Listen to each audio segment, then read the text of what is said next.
Hi everyone, I'm Dr. Heather Sossaman and I'd like to welcome you back to Pediatric Therapy Essentials. This week we are going to continue our discussion of balance, so stick around.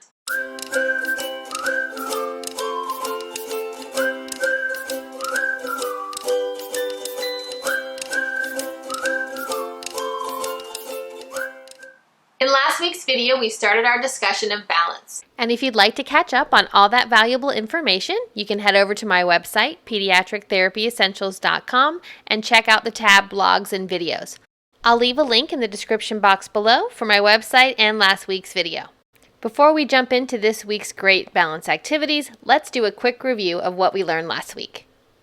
We talked about how our brain works together with our visual system, our eyes, our vestibular system, which is located in our inner ear, and our proprioceptive system, which is located in our joints, muscles, and tendons. And these systems all work together to tell our brain whether or not our body is balanced.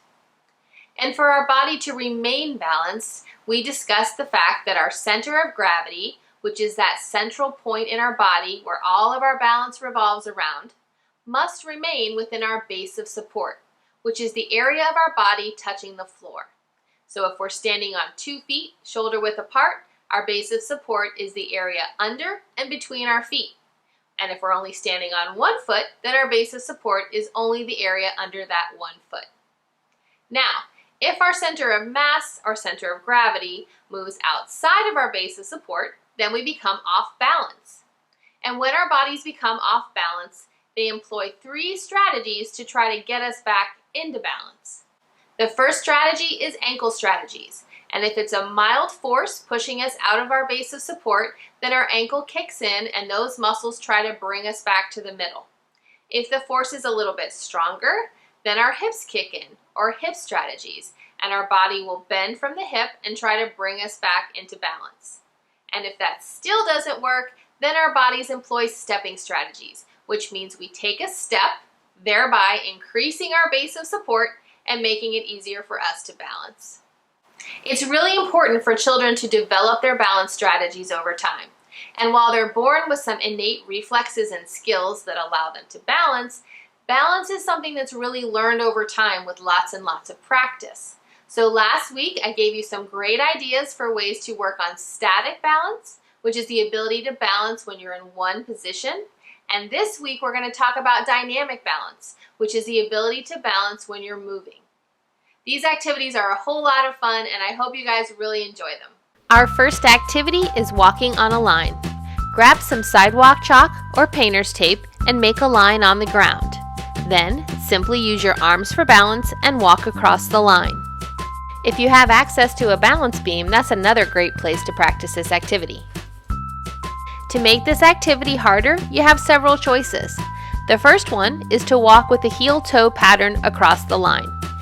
As you take each step, make sure that the heel of your front foot is touching the toes of your rear foot. You can also try walking sideways on the line with a step-together pattern. The most difficult option is walking backward on the line. You can do this using a regular stepping pattern or amp up the difficulty using a heel-toe pattern as you did when you were walking forward.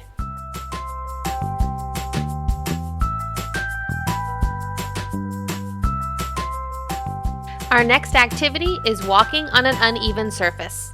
For this activity, you'll need to grab something soft to walk on, like a mat, sofa cushions, pillows, or an egg crate mattress topper. If you don't have anything on hand, you can absolutely use the grass, sand, or mulch outside. And this activity is as easy as it sounds. The goal is to walk across the surface without falling down. The softer and more unstable the surface is, the more difficult the activity is.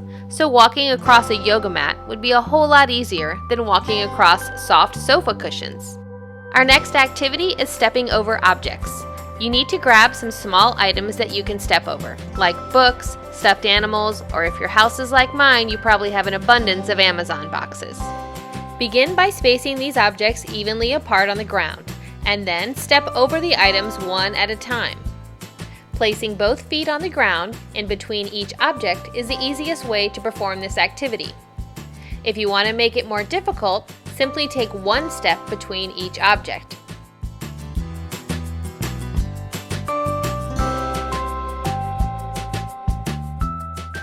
And if your balance skills are really good, you can always try jumping over the objects. Just be very careful not to fall. Our next activity is carrying objects on a tray. For this activity, you'll need a plastic tray or a cookie sheet to carry the objects on, and some small, non-breakable objects to carry on the tray, like bean bags, plastic containers, or plastic plates. Load up your tray with some of the small items and then try to carry it between locations. Make sure none of the items fall off your tray. The more items on your tray, the more difficult it is to carry. To make this activity more difficult, place some objects on the floor that you have to maneuver around while you're carrying your tray. If you don't have a tray or cookie sheet on hand, try carrying a full glass of water instead. Our next activity is the Grapevine Step. The Grapevine is a great activity to challenge both your balance and coordination. To perform the Grapevine, take a step to the side, then step in front, to the side, behind, to the side, and keep repeating the pattern. Our next activity is walking in line. Walking in line is a great school readiness skill that challenges balance, coordination, and reaction time. To practice this skill, grab a few family members and begin walking in line throughout your house. The line leader should stop and start suddenly so the people behind him have to react, by hopefully not running into each other. Our next activity is picking up objects. For this activity, you'll need to grab a bowl or small container and some small objects that you can scatter around on the floor. The goal of this activity is to squat to the floor without losing your balance, picking up each small item and placing it in the container. This activity is also great for strengthening your legs.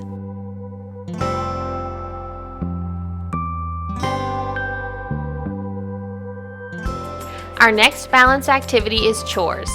Doing simple household chores is a great way to work on balance. Chores such as moving the laundry from the washer to the dryer, carrying folded laundry to each family member's bedroom, or unloading the dishwasher are great ways to work on balance. These activities require you to shift your weight, carry objects, and maintain your balance in various positions. And if you don't have access to these activities where you are, you can always simulate them with baskets and benches. Just like with our static balance activities last week, there are plenty of ways to adapt dynamic balance activities for individuals with movement limitations. You can do lots of great work on balance in the sitting position. Begin by sitting on the floor in one of the 3 positions we talked about last week: ring sitting, long sitting, or tailor sitting. Then, place a plastic container on a bench or stool in front of you. Scatter some toys such as blocks, pegs, cones, etc. around you. Carefully reach for each item and place it in the container. The further outside of your base of support you have to reach to grab the item, the harder the activity becomes. In the beginning, try using one arm for support on the floor as you reach. As you get stronger, try reaching without your support arm.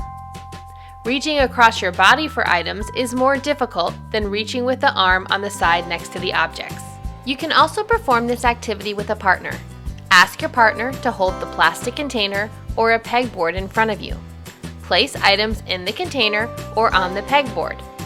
Reaching overhead and out of base of support to put the items on the board or in the container makes this activity challenging. To make it even more challenging, try a resistance activity, like pulling squigs off of a cookie sheet. Once the squig pops off the sheet, you have to work really hard not to fall over.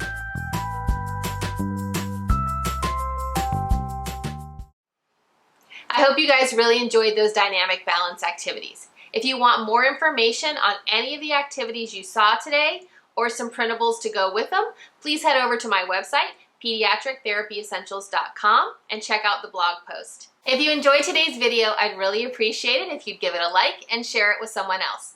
And if you enjoy videos like this, please consider subscribing to this channel and turning on notifications so you find out when I have a new video out for you. And if you'd like a little more entertainment from Pediatric Therapy Essentials, please check us out on social media. I really appreciate you guys being here, and I hope you have a wonderful week. See you next Saturday. Bye!